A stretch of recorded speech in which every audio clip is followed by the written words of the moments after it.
আপনারা দেখছেন একুশে টেলিভিশন। আবার আমন্ত্রণ একশো বিজনেস, সঙ্গে আছি রহমান রণ। দর্শক, দেশের ব্যবসা বাণিজ্য, অর্থনীতি, শেয়ার বাজারে সর্বশেষ তথ্য স্বয়ংক্রিয় গ্রাফিক্স পদ্ধতিতে পরিবেশন করছে একুশে বিজনেস। দর্শক, ওয়ালটন স্মার্ট ফ্রিজের সৌজন্যে দেশের পুঁজিবাজারের সর্বশেষ খবরাখবর জানতে আমরা চলে যাচ্ছি ঢাকা ও চট্টগ্রাম স্টক এক্সচেঞ্জ স্টুডিওতে। ডিএসিতে আছেন রাজিউর রহমান, সিএসিতে আছেন মাহবুব রহমান।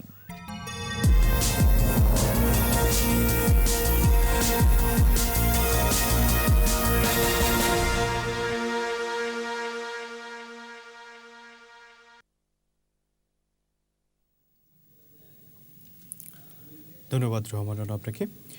লেনদেনের 1 ঘন্টা অতিবাহিত হয়েছে এবং এখনো পর্যন্ত সূচকের কিছুটা নিম্নমুখী প্রবণতা রয়েছে, যদিও দিনের শুরু থেকে এখনো পর্যন্ত সূচকের ওঠানামার মধ্য দিয়ে লেনদেন অব্যাহত রয়েছে এবং এই মুহূর্তে লেনদেনের পরিমাণ ছাড়িয়েছে ৬৭,৯৪ লাখ টাকার বেশি। লেনদেন হওয়া প্রতিষ্ঠান এবং মিউচুয়াল ফান্ডগুলোর মধ্যে দিনের শুরু থেকে এখনো পর্যন্ত দর অপরিবর্তিত থাকা প্রতিষ্ঠানগুলোর সংখ্যাটি বেশি রয়েছে। এই মুহূর্তে ১৫৭টি প্রতিষ্ঠানের দর অপরিবর্তিত রয়েছে, দর হারিয়েছে ৫৯টির এবং ৮৪টি প্রতিষ্ঠানের দর বৃদ্ধি পেয়ে লেনদেন হচ্ছে এবং এই মুহূর্তে ডিএসসির প্রধান ইন্ডেক্সটি ১ পয়েন্ট কমেছে, ৪,০৭৪ পয়েন্টে দাঁড়িয়েছে। 30 ইন্ডেক্সটি ব্রেক ইভেন পয়েন্ট রয়েছে এই মুহূর্তে ১,৩৭১ পয়েন্টে দাঁড়িয়েছে এবং টপ গেইনার্সের তালিকায় থাকা প্রতিষ্ঠানগুলোর মধ্যে সাভার রিফ্যাক্টরিজ রয়েছে প্রথম অবস্থানে।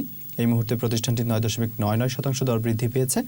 দ্বিতীয় অবস্থানে ঢাকা ইন্স্যুরেন্স রয়েছে, তৃতীয় অবস্থানে পায়োনিয়ার ইন্স্যুরেন্স, রিলায়েন্স ইন্স্যুরেন্স চতুর্থ অবস্থানে এবং পঞ্চম অবস্থানে রয়েছে পদ্মা লাইফ ইন্স্যুরেন্স। এবং এই ছিল আমার কাছে থাকা ঢাকা স্টক এক্সচেঞ্জের এই মুহূর্তের খবরাখবর। এখন চিটাগং স্টক এক্সচেঞ্জের এই মুহূর্তে সর্বশেষ লেনদেনের খবর জানতে চলে যাচ্ছি সিএসি স্টুডিওতে। সেখানে রয়েছেন মাহবুব রহমান। রাজিউর, আপনাকে ধন্যবাদ। ঢাকা স্টক এক্সচেঞ্জের মতো চিটাগং স্টক এক্সচেঞ্জেও নেগেটিভ ট্রেন্ড অব্যাহত রয়েছে এখনো পর্যন্ত। দেখা যাচ্ছে সিএসি সিলেক্টিভ ক্যাটাগরি ইন্ডেক্সটি ব্রেক ইভেন পয়েন্টে থেকে ৭,০৩৬ পয়েন্টে অবস্থান করছে এবং 30 ইন্ডেক্স দেখা যাচ্ছে 11 পয়েন্ট নেগেটিভ অবস্থানে রয়েছে, ১০,০৫০ পয়েন্টে অবস্থান করছে। এখনো পর্যন্ত লেনদেন হয়েছে প্রায় ১,৪৫ লাখ টাকারও কিছুটা বেশি। যে কটি প্রতিষ্ঠানের মধ্যে লেনদেন হচ্ছে এই মুহূর্তে, তাদের মধ্যে দেখা যাচ্ছে 30টি প্রতিষ্ঠান দর বৃদ্ধি পেয়ে লেনদেন হচ্ছে, 29টি প্রতিষ্ঠান দর হারিয়ে লেনদেন হচ্ছে এবং 50টি প্রতিষ্ঠানের দর অপরিবর্তিত রয়েছে। দিনের এই মুহূর্তে টপ গেইনারের তালিকায় যে প্রতিষ্ঠানগুলো রয়েছে তাদের মধ্যে ঢাকা ডাইং রয়েছে প্রথম অবস্থানে। দেখা যাচ্ছে এই মুহূর্তে প্রায় 10% দর বৃদ্ধি পেয়েছে প্রতিষ্ঠানটি, লেনদেন হচ্ছে এই মুহূর্তে 4 টাকা 40 পয়সা দরে। ন্যাশনাল লাইফ ইন্স্যুরেন্স রয়েছে দ্বিতীয় অবস্থানে, 7.68% দর বৃদ্ধি পেয়েছে প্রতিষ্ঠানটি। পরবর্তী অবস্থানগুলোতে রয়েছে পায়োনিয়ার ইন্স্যুরেন্স রয়েছে, তাল্লু স্পিনিং এবং ঢাকা ইন্স্যুরেন্স। এদিকে শতাংশের দিক দিয়ে সবচেয়ে বেশি দর হারিয়ে লেনদেন হচ্ছে যে প্রতিষ্ঠানগুলো, তাদের মধ্যে দেখা যাচ্ছে ফুয়াং ফুডস রয়েছে প্রথম অবস্থানে, প্রগতি ইন্স্যুরেন্স দ্বিতীয় অবস্থানে এবং মেট্রো স্পিনিং রয়েছে তৃতীয় অবস্থানে টপ লুজার্স তালিকায়। তো এই ছিল চিটাগং স্টক এক্সচেঞ্জের এই মুহূর্তের সর্বশেষ খবরাখবর। রাজিউর রহমান, আপনাদেরকে অনেক ধন্যবাদ। দর্শক, ওয়ালটন স্মার্ট ফ্রিজের সৌজন্যে জেনে নিলাম দেশের পুঁজিবাজারের এই মুহূর্তের খবরাখবর। দর্শক, এখন রয়েছে দেশের পুঁজিবাজার পরিস্থিতি নিয়ে বিশেষ আলোচনা, আর এই আলোচনা আমাদের সঙ্গে যুক্ত হচ্ছেন পুঁজিবাজার নিয়ন্ত্রক সংস্থা Bangladesh securities and exchange commission বিএসইসির চেয়ারম্যান অধ্যাপক শিবলি রুবায়াতুল ইসলাম। জনাব রুবায়াতুল ইসলাম, আপনাকে স্বাগত একুশে বিজনেসে। ওয়ালাইকুম আসসালাম। কমিশনের চেয়ারম্যান নির্বাচিত হওয়ার পর এই প্রথম আপনাকে আমরা সংযুক্ত করতে পেরেছি, তো শুরুতে ইটিভির পক্ষ থেকে আপনাকে অভিনন্দন জানাচ্ছি। অনেক ধন্যবাদ। এমন একটা সময় আসলে আপনি কমিশনের চেয়ারম্যান নির্বাচিত হয়েছেন, একটা কঠিন সময় আসলে বলাই যায় পুঁজিবাজারের জন্য। তো অনেক চ্যালেঞ্জ ফেস করতে হচ্ছে, তো কি চ্যালেঞ্জ আসলে এই মুহূর্তে আপনারা ফেস করছেন বলে মনে করছেন? না, চ্যালেঞ্জ যেটা আমাদের চ্যালেঞ্জ সেটা তো আমাদের সবসময় থাকবে, সবসময় আমরা চ্যালেঞ্জের মধ্য দিয়ে সামনের দিকে এগোই। আমাদের যেটা অতিরিক্ত একটা চাপ পড়েছে সেটা আপনারা সবাই জানেন যে প্যান্ডেমিকের কারণে আমাদের খালি বাংলাদেশ না, সারা পৃথিবীতেই এখন প্রত্যেকেই তার জীবনকে নিয়ে খুব শঙ্কিত, তারা তার ভবিষ্যৎ নিয়ে শঙ্কিত এবং অনেক সুস্থ মানুষও বিভিন্ন ভাবে হয়তো মৃত্যুবরণ করছেন। তাই তারা পরিবার পরিজন তাদের ভবিষ্যৎকে নিয়ে চিন্তায় সঞ্চয় ধরে রাখার চেষ্টা করছে এবং সেই কারণেই সবাই যেহেতু সঞ্চয় ধরে রাখছে, তাই নতুন কোনো ইনভেস্টমেন্টে যাওয়ার ব্যাপারে তারা একটু এই মুহূর্তে একটু স্লো যাচ্ছেন সবাই।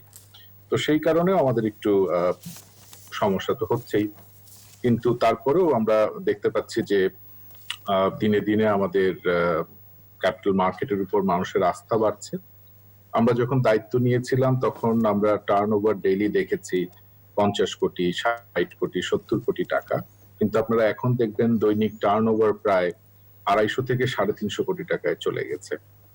আমাদের বিশ্বাস ঈদের আগে বা ঈদের পরে এটা 350-400 কোটি ক্রস করে 500-র দিকে ধাবিত হবে এবং গ্র্যাজুয়ালি আমাদের এখানে টার্নওভার বাড়ার সাথে সাথেই ব্যবসা বাড়বে। তো চ্যালেঞ্জ আছে, সেগুলা আমাদের শর্ট টার্ম লং টার্ম কিছু প্ল্যান এবং স্ট্র্যাটেজি আমরা নিয়েছি সেই চ্যালেঞ্জগুলো মোকাবেলার জন্য। আশা করি সামনের দিনগুলো আপনারা সেগুলো দেখতে পাবেন। আমরা সেটাই প্রত্যাশা করছি এবং আক্ষরিক অর্থেই কিন্তু নতুন কমিশনের কাছে বিনিয়োগকারীদের প্রত্যাশাটা কিন্তু অনেক বেশি। তারা কিন্তু টানা 10 বছর আসলে ক্ষতির সম্মুখীন এবং তারা প্রত্যাশা করছে এইবার তাদের ক্ষতি পুষিয়ে নেবে। তো আমরা ফ্লোর প্রাইস নিয়ে অনেক ধরনের কথা শুনি, আমরা জানি এক্ষেত্রে কিন্তু এসিসি অনেক বেশি কঠোর, অনেক বেশি স্পষ্ট, অনেক বেশি কঠোর অবস্থানে। তো তারপরও আপনার মুখ থেকে আবারও জানতে চাই আসলে ফ্লোর প্রাইস নিয়ে এখনো পর্যন্ত কি চিন্তা ভাবনা আপনাদের? ফ্লোর প্রাইস নিয়ে আসলে প্রায় প্রত্যহই আমাকে এই প্রশ্নটা শুনতে হয়। আসলে আমরা এই মুহূর্তে আমাদের যে প্রাথমিক অবস্থান ছিল সেই স্ট্যান্স থেকে আমরা এখনো সরে আসিনি, আমরা এখনো সেখানেই আছি। আমরা এই মুহূর্তে ফ্লোর প্রাইস নিয়ে কোনো চিন্তা ভাবনা করছি না। আমরা নিশ্চয়ই সময় মতো চিন্তা করব। আপনার পারিপার্শ্বিক অবস্থা, মানুষের জীবন, কোভিড সিচুয়েশন, আর্থিক অবস্থা সবকিছু বিবেচনায় আমরা নিশ্চয়ই এটা বিবেচনা করবো, কিন্তু এই মুহূর্তে আমরা একদম বিবেচনা করছি না এই ব্যাপারে। এবং বেশিরভাগ বিনিয়োগকারীরাই কিন্তু মনে করছে যে এই করোনা সংকটে ফ্লোর প্রাইস তাদের জন্য একটা আশীর্বাদ এবং ফোর্স সেল থেকে রক্ষা করেছে, ইন্ডেক্সকে একটা ভালো জায়গায় রেখেছে এবং ফ্লোর প্রাইস থাকার পর আপনি যেটা বলছিলেন লেনদেনে একটা ভালো গতি আমরা দেখছি। তো তারা প্রত্যাশা করছে যে একটা সময় ফ্লোর প্রাইসের আসলে যৌক্তিকতাই থাকবে না, মানে বাজারই আর চাইবে না যে ফ্লোর প্রাইস উঠে যাক, মানে এরকম একটি কথা আসলে কিন্তু বিনিয়োগকারীরা বলছে। জি, আপনি ঠিকই বলেছেন। আপনি দেখেন আমরা দায়িত্ব নিয়েছি আসলে সত্যিকার অর্থে জুন মাসে।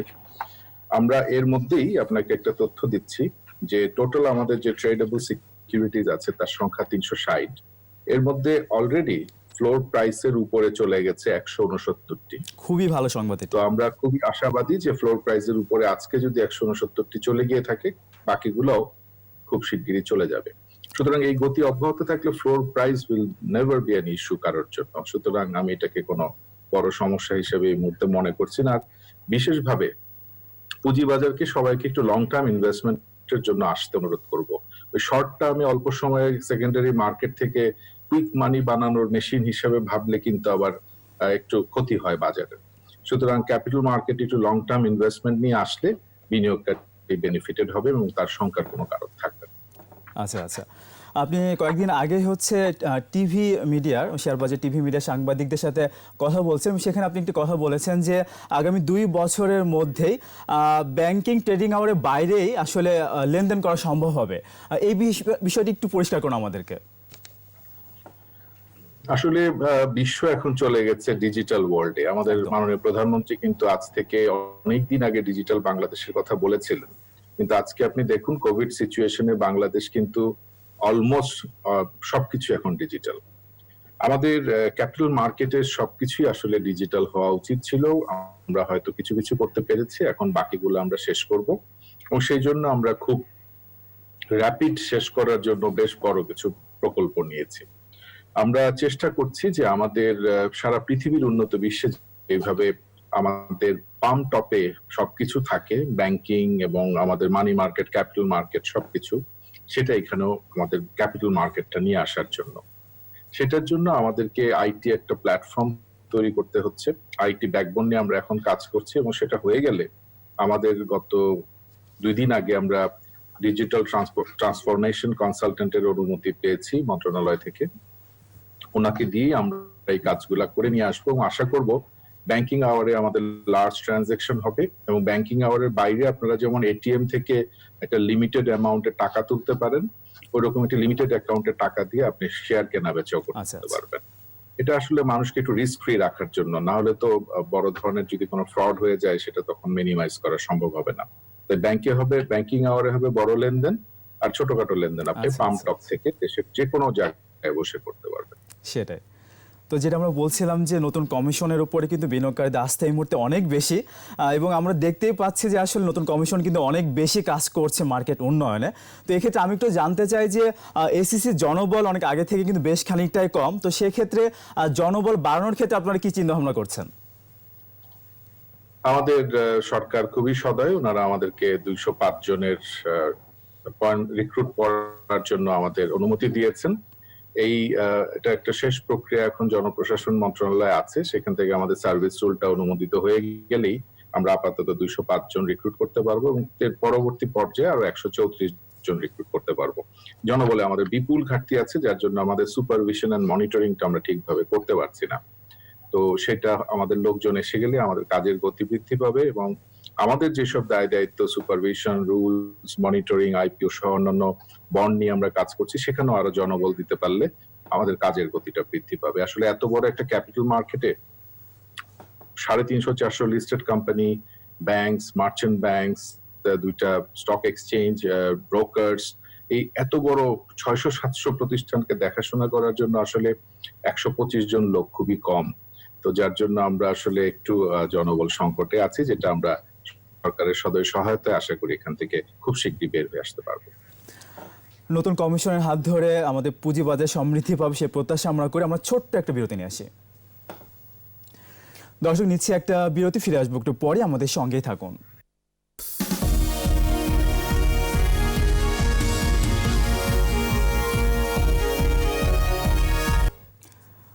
আবার স্বাগত একুশে বিজনেসে।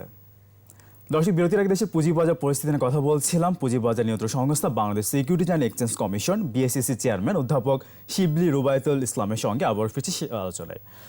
জনাব শিবলি রুবায়তুল ইসলাম, আমরা দেখছি যে কমিশন সভাগুলোতে বেশ আপনার কঠোর অবস্থানে, আসলে আমরা দেখতে পাচ্ছি বেশ বড় পরিমাণে জরিমানা করা হচ্ছে পুঁজিবাজারের বিনিয়োগকারীদের সুরক্ষার জন্যই। তো পুঁজিবাজার বিনিয়োগকারীদের সুরক্ষার জন্য আসলে আরো কি চিন্তা ভাবনা করছেন আপনারা? আসলে পুঁজিবাজারে যে কোনো কিছু হলেই সবাই এসইসি কে দায়ী করে। তো এসইসির সবসময় সবকিছুর মধ্যে ভূমিকা ওরকম থাকে না। আমাদেরকে অনেকের কাজকর্মের উপর নির্ভর করে অনেক সিদ্ধান্ত নিতে হয়। যেমন আমরা জেনারেলি যেসব অ্যাকাউন্টিং রিলেটেড যেসব পেপারস, আমাদের ফাইন্যান্সিয়াল স্টেটমেন্ট, এগুলা নিয়ে আমরা অ্যানালাইসিস করে সিদ্ধান্ত নিই। আমাদেরকে যদি কখনো ভুল তথ্য দেওয়া হয়, যেটা এন্ডোর্সড বাই অডিটরস অথবা ইস্যু ম্যানেজার অথবা আমাদেরই অন্যান্য প্রতিষ্ঠান, তখন আমরা কিন্তু নিজেরাই একটু, যেটা আমরা বলি বাংলায় ধোকা খেয়ে যাই। কারণ হচ্ছে যে আমরা আমাদের যাদেরকে বিশ্বাস করে আমরা যাদের পেপারস গুলাকে নিয়ে কাজ করি, তারাই যদি আমাদেরকে ঠিকভাবে তথ্য না দেন, তখন কিন্তু সিদ্ধান্তগুলা ভুল হয়। ভুল সিদ্ধান্ত হওয়ার পর এসিসি কে সমস্ত দায় দায়িত্ব নিতে হয় এবং বলা হয় যে খারাপ শেয়ার বাজারে চলে আসছে। এই জন্য আমরা এখন খুব সতর্কতার সাথে পেপার গুলা যাচাই বাছাই করছি, আমরা ক্রস চেক করছি, ব্যাংক স্টেটমেন্ট চেক করছি, আমরা ভ্যাট পেমেন্টের স্টেটমেন্টের সাথে মিলিয়ে দেখছি এবং আমরা এখন অনেক দিকে ক্রস চেক করে শিওর হচ্ছি যে এই দেয়া তথ্য সঠিক কিনা। এবং আমরা এই কারণেই যারা আমাদেরকে ভুল তথ্য দিচ্ছেন, যারা আমাদেরকে রং ডাইরেকশনে নিয়ে যাচ্ছেন, ভুল জাজমেন্ট দিতে আমাদের প্রভাবিত করছেন, আমরা তাদের বিরুদ্ধে এখন শাস্তিমূলক ব্যবস্থা নিচ্ছি। আমাদের শাস্তি দেওয়াটা মূল উদ্দেশ্য না, আমাদের উদ্দেশ্য মেসেজ দেওয়া যে এই কাজ করলে এখন কিন্তু আর পার পাওয়া যাবে না, শাস্তি পেতে হবে। সুতরাং ভবিষ্যতে যাতে কেউ আমাদেরকে এইভাবে বিভ্রান্ত না করে এবং বাজারকে বিভ্রান্ত না করে, কোন রকমের প্রতারণার আশ্রয় না নেয় এবং ঠিক তথ্য দিয়ে ঠিক ইনফরমেশন দিয়ে যাতে সবাই কাজ করতে আসে, সেটাই। তো এটাই হচ্ছে আমাদের মেইন উদ্দেশ্য। এবং আমরা দেখতে পাচ্ছি যে ওয়ালটনের মতো একটা ভালো কোম্পানি পুঁজিবাজারে তালিকাভুক্ত হতে যাচ্ছে। তো সেক্ষেত্রে আরো ভালো কোম্পানি, আরো সরকারি প্রতিষ্ঠান, সেই সাথে মাল্টিন্যাশনাল কোম্পানিকে আনার জন্য আসলে কি করছেন? এক্ষেত্রে আসলে কোনো ভালো খবর আছে কিনা আমাদের জন্য? আমাদের এখানে ভালো বেশ কিছু কোম্পানি অ্যাপ্লাই করেছে, যেমন রবি একটা ভালো মোবাইল কোম্পানি, সেটা আমরা এখন বিচার বিশ্লেষণ করছি। আরো বেশ কিছু ভালো কোম্পানি, মাল্টিন্যাশনাল এবং আরো কোম্পানি প্রক্রিয়াধীন আছে, হয়তো সব ঠিকভাবে থাকলে আমরা সেগুলা দিয়ে দিতে পারবো। আমাদের পারপেচুয়াল বন্ডের জন্য ব্যাংকরা অ্যাপ্লাই করছে, সেটাও আমরা, যেমন আমাদের এখানে standard chartered bank, south east bank, এই বন্ডগুলা নিয়ে আমরা এখন কাজ করছি। আমাদের ভালো কোম্পানি আছে যারা হয়তো কোনোদিন ব্যাংকে ডিফল্ট করে নাই, তাদের পারফরমেন্স ভালো, একটু গ্রোয়িং কোম্পানি, ইকোনমিতে বড় ধরনের এমপ্লয়মেন্ট জেনারেট করছে, এই ধরনের কোম্পানিকে আমরা বন্ড এবং ইসলামিক সুকুক বন্ডে নিয়ে আসার চেষ্টা করছি। তো আমরা আশা করি যে এই জিনিসগুলো আমরা যদি ঠিকভাবে করতে পারি, 1-2 বছরের মধ্যেই আমাদের ক্যাপিটাল মার্কেটটা একটা বড় ধরনের ভূমিকা রাখবে অর্থনৈতিক উন্নয়নে। আর সেই সাথে জি, সেই সাথে আমরা নতুন কিছু প্রোডাক্ট এনে দিচ্ছি বাজারে, কিছু ইনোভেটিভ প্রোডাক্ট বাজারের সাথে সামঞ্জস্য রেখে। আমরা বাংলাদেশ ব্যাংক এবং আমাদের ন্যাশনাল বোর্ড অফ রেভিনিউর কাছ থেকে খুবই সাহায্য সহযোগিতা পাচ্ছি এবং তার কারণেই আমরা হয়তো সামনে আরো ভালো কোম্পানি নিয়ে আসতে পারবো। ভালো ভালো বন্ডকে আমরা ভালো ভালো গভর্নমেন্ট ট্রেজারি বন্ড সহ আমাদের যে ব্যাংকের পারপেচুয়াল বন্ড, এগুলো আমাদের বোর্ডে ট্রেড করার জন্য নিয়ে আসতে পারবো সামনের দিনগুলোতে আশা করছি। তার মানে ভবিষ্যতে আমরা আরো অনেক টুলস মার্কেটের জন্য দেখতে পাবো, মার্কেট ভাইব্রেট করার জন্য। এবং সেই সাথে একটা জিনিস আমরা চেষ্টা করছি, আমাদের নিশ্চয়ই ন্যাশনাল বোর্ড অফ রেভিনিউ সাহায্য করবেন। ভালো কোম্পানির কিন্তু আসলে টাকার প্রয়োজন খুব কম থাকে এবং তারা বিদেশের ব্যাংক, বিদেশি প্রতিষ্ঠান থেকে অনেক কম সুদে লোন পান, তাই তাদের জন্য আকর্ষণ থাকে ফিসক্যাল বেনিফিট। তা আমরা ওই ভালো কোম্পানিগুলো নিয়ে আসার জন্য সরকারের সাথে আলাপ আলোচনা করে যতটুকু ভাবে তাদের আকৃষ্ট করা যায় তাদেরকে ফিসক্যাল বেনিফিট দিয়ে নিয়ে আসার চেষ্টা করছি, তাতে হয়তো আমাদের দেশ, আমাদের অর্থনীতি লাভবান হবে। সেটাই। তো আমরা জানি যে লিকুইডিটি মার্কেটের একটা প্রাণ, তো লিকুইডিটি বাড়ানোর জন্য আসলে কোনো পদক্ষেপ নিচ্ছেন কিনা, কি করা যেতে পারে লিকুইডিটি বাড়ানোর জন্য? জি, আসলে লিকুইডিটি বলতে আমাদের বাজারে এখন লিকুইডিটি অতটা বড় সমস্যা আমাদের মানি মার্কেট, ক্যাপিটাল মার্কেট বা অর্থনীতিতে না। সেটার সমস্যা হচ্ছে আমাদের এই মার্কেটে যে একটা আস্থার অভাব আগে আমরা জনগণের মধ্যে লক্ষ্য করছিলাম, সেই জিনিসটা থেকে আমার মনে হয় এই মুহূর্তে জনগণ বা আমাদের বিনিয়োগকারীরা বের হয়ে তারা বিনিয়োগ শুরু করেছেন এবং আমাদের এখানে আমরা গভর্নেন্সটা তাদেরকে প্রপার দেখাতে চাচ্ছি এবং গভর্নেন্সটা ঠিক মতো হলেই কিন্তু মানুষ তার সঞ্চয় নিয়ে চলে আসবে। আমাদের এই জিনিসটা আমরা গ্র্যাজুয়াল এবং স্টেডি ইমপ্রুভমেন্ট আশা করছি এবং কয়েক মাসের মধ্যে যদি একটু স্টেডি ইমপ্রুভমেন্ট হয়ে যায় তাহলেই আমরা একটা ভালো গ্রোথ দেখতে পাবো হয়তো 6 মাস 1 বছর পরই। তো আমরা সেই লক্ষ্যে গভর্নেন্স নিয়ে এই মুহূর্তে কাজ করে যাচ্ছি। আর একটু ভাইব্রেশন আনার জন্য ভালো কিছু আইপিও আমরা নিয়ে আসবো। সেটাই, ভালো আইপিওর প্রত্যাশা আমরাও করছি। আমরা অভিযোগ পেয়ে থাকি যে অনেক খারাপ আইপিও আসলে বাজারে এসে গেছে এবং অনেকেই বলে যে ডিলিস্টিং আসলে কোনো সমাধান না। আমরা দেখেছি যে এসিসিকে না বলেই ডিএসসি কোম্পানিকে ডিলিস্টিং করে দিয়েছে। তো সেই ক্ষেত্রে ডিলিস্টিং বিষয়ে আসলে আপনাদের এই মুহূর্তে অবস্থান একটু জানতে চাই যে ডিলিস্টিংকে আসলে সুবিধা মানে সমাধান কিনা এবং বাইব্যাকের যে ব্যাপারটা আপনারা বলছেন সেই ক্ষেত্রে আপনারা কতটুকু কঠোর? বাইব্যাকটা আসলে আমাদের একটা রুলস আমরা আমাদের কমিশনে পাশ করেছি এবং সেটা অলরেডি আমাদের হায়ার অথরিটির কাছে অনুমতির জন্য পাঠানো হয়েছে। এখানে কোম্পানিজ অ্যাক্টের একটা পরিবর্তন লাগবে, তাই হয়তো এটা আমাদের হাতে থাকলে আমরা অনেক দ্রুত করতে পারতাম, যেহেতু এখানে বেশ কিছু মন্ত্রণালয় এবং বেশ কিছু পরিবর্তন হয়তো এটা পার্লামেন্টও যেতে পারে, যার জন্য হয়তো এটা একটু সময় লেগে যাবে। আর ডিলিস্টিং এর ব্যাপারে এই মুহূর্তে কোভিড এর মধ্যে আমরা অতটা চিন্তা করছি না। আমাদের সাথে এখনো ঢাকা স্টক এক্সচেঞ্জ বা স্টক এক্সচেঞ্জরা কেউ আমাদের সাথে আলোচনা করেনি, সুতরাং এই মুহূর্তে আমাদের মাথায় এরকম কিছু নেই। আচ্ছা আচ্ছা। তবে আপনি যেটা বললেন যে কোম্পানি যাদের একটু অর্থনৈতিক বা যাদের ফাইন্যান্সিয়াল স্ট্যাটাসটা একটু উইক, তাদের সাথে আমরা আগামী সপ্তাহ থেকে প্রত্যেক কোম্পানির সাথে বসছি। আর যারা হয়তো বড় ধরনের প্রতারণা করেছে তাদের বিরুদ্ধে আমরা শাস্তিমূলক ব্যবস্থা দিকে যাচ্ছে। এবং আমরা দেখে থাকি যে ডিলিস্টিং করলে আসলে সাধারণ বিনিয়োগকারীরা ক্ষতিগ্রস্ত হচ্ছে, কোম্পানির কিন্তু আসলে কোনো রকম দায় থাকছে না, তাদের আসলে ক্ষতির সম্মুখীন হতে হচ্ছে না। তো এই বিষয়টিকে নিয়ে আসলে একটু চিন্তা ভাবনা করা উচিত বলে আসলে বিনিয়োগকারীরা মনে করে থাকেন। তো একটু জানতে চাইবো যে ভবিষ্যৎ পরিকল্পনা, মার্কেট উন্নয়নে এই মুহূর্তে ভবিষ্যৎ পরিকল্পনাগুলো কি রয়েছে আপনাদের? আসলে অর্থনৈতিক উন্নয়নের সাথে সাথে এমনিই আমাদের দেশের অনেক কোম্পানিগুলো আরো ভালো করবে সামনের দিনগুলোতে। এখানে আপনার আসলে নিয়তটা ভালো থাকলেই হয়। আপনার অনেক সময় অনেকের অ্যাক্সিডেন্টাল ক্ষতি হয়ে যায় ব্যবসা বাণিজ্যের মধ্যে, যেগুলো হয়তো তার ইচ্ছার বিপরীতেই হয়তো হয়েছে, কিন্তু তাদেরকে আমরা নার্সিং করে বের করে নিয়ে আসার চেষ্টা করব।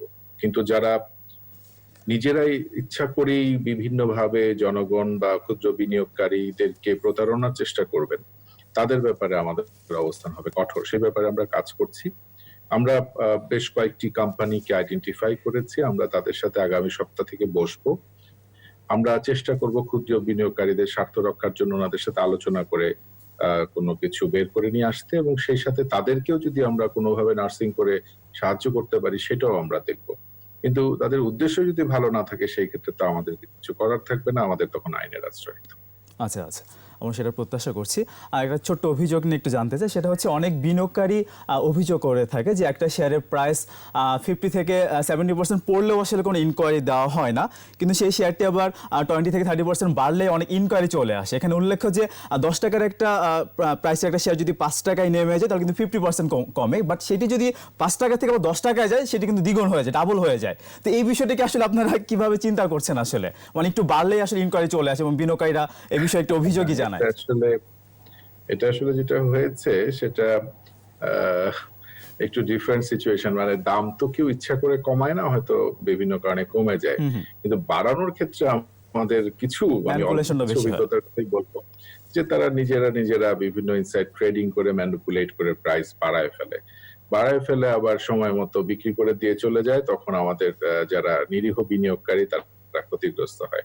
এই জন্য এটা একটু ওয়াচ করতে হয়, বাড়ানোর সময়টা ওয়াচ করতে হয়, যে এর থেকে যাতে হঠাৎ করে কোনো ম্যানিপুলেটেড প্রফিট বের না আসে। এবং আমরা গত কমিশন সভায় দেখলাম যে সিরিয়াল ট্রেডিং এর কারণে 5-6 বছর আগের একটি সিরিয়াল ট্রেডিং এ আপনারা দেখলাম যে জরিমানা করেছেন। এটা খুবই ভালো একটা ইঙ্গিত আমাদের মার্কেটের জন্য। একদম শেষের দিকে আমরা একটু জানতে চাই যে অনেকে অভিযোগ করে থাকে যে নেগেটিভ ইকুইটি এটা একটি বিস্ফোরক আমাদের পুঁজিবাজারের জন্য, এটি নিয়ে আসলে কোনো চিন্তা ভাবনা আপনাদের আছে কিনা?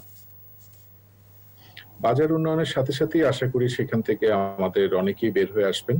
আমরা সেই সাথে merchant bank association, brokers association আসছিলেন ইন্টারেস্ট রেটটা নিয়ে কথা বলতে, সেখানেও আমরা তাদেরকে বিভিন্নভাবে আমাদের অবস্থান থেকে সাহায্য সহযোগিতা করার চেষ্টা করছি। আর এদিকে নেগেটিভ ইকুইটি যেসব কারণে হয়েছে সেটা তো আসলে ব্যক্তিগত বিনিয়োগের রিলেটেড, তারপরেও আমরা চেষ্টা করছি কাকে কতটুকু হেল্প করে, অ্যাডভাইস দিয়ে বা অন্য কোনো ভাবে যদি তাদেরকে সাহায্য করে বের করে নিয়ে আসা যায়। তবে এই ক্ষেত্রে আমাদের অ্যাটিটিউড খুবই পজিটিভ, আমাদের পুরো কমিশন কাজ করছে যাতে যারা বিভিন্ন কারণে অনেক সময় ফাইন্যান্সিয়াল লিটারেসির অভাবেও নেগেটিভ ইকুইটিতে চলে যায়, তো আমরা দেখছি কিভাবে তাদেরকে সাহায্য করতে পারি। আমাদের এই ব্যাপারটি আমাদের নিজস্ব বিবেচনার মধ্যেই আছে। সেটা আমরা প্রত্যাশা করছি। একদমই শেষের দিকে আমরা প্রত্যাশা করি যে নতুন কমিশনের হাত ধরে এই পুঁজিবাজার অনেক দূর এগিয়ে যাবে, একটা সমৃদ্ধ পুঁজিবাজার দেখব, এবং আমরা কি খুব শীঘ্রই আসলে 2000-3000 কোটি টাকা লেনদেন দেখবো কিনা, কি আশা করছেন? না, আমি প্রথমে যেটা বললাম যে আমাদের তো 50 কোটি থেকে এখন 250-350 কোটিতে চলে গেছে, আমাদের বেশ কয়েকদিন 350 কোটির উপরেও ট্রেড হয়েছে। আমরা আশা করব যে এটা 500 কোটিতে খুব শীঘ্রই চলে যাবে। আচ্ছা, এবং যখন এই গতিটা চলে আসবে তখন কিন্তু এটা অনেক দ্রুত বেড়ে যাবে, এবং 1000 কোটি হওয়া তো খুব ডিফিকাল্ট কিছু না বলে আমি বর্তমান পার্সপেক্টিভে মনে করি।